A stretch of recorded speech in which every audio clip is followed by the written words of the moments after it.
Ну вот, настал следующий день, и я продолжаю завершать работу по камину домашнему.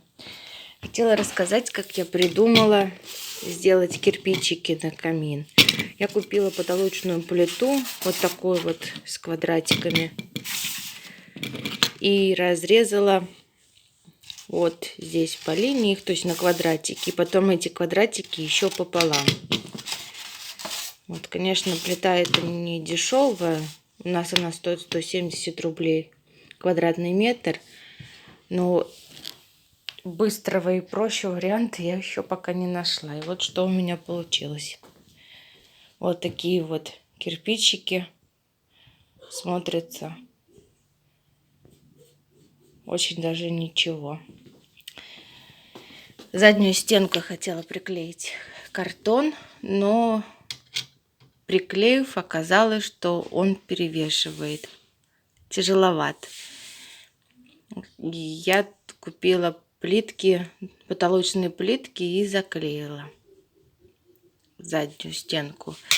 И топку вот здесь тоже не до конца приклеилась.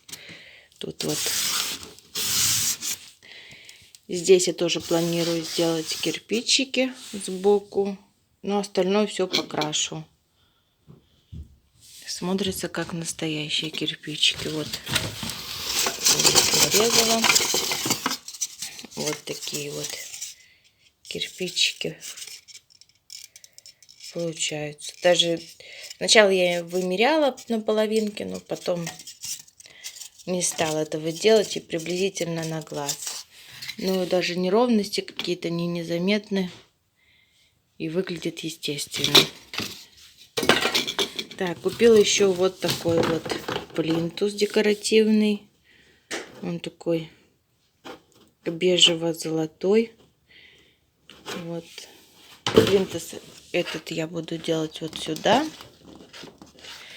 И по длинный. И вот сюда сверху. Так вот. Ну, он сам в конце будет, потому что сначала покрасить все это. Ну, вот такой камин пока у меня получается. Работы еще много. Еще будет не одна переделка, не один сбор-разбор. Ну, посмотрим.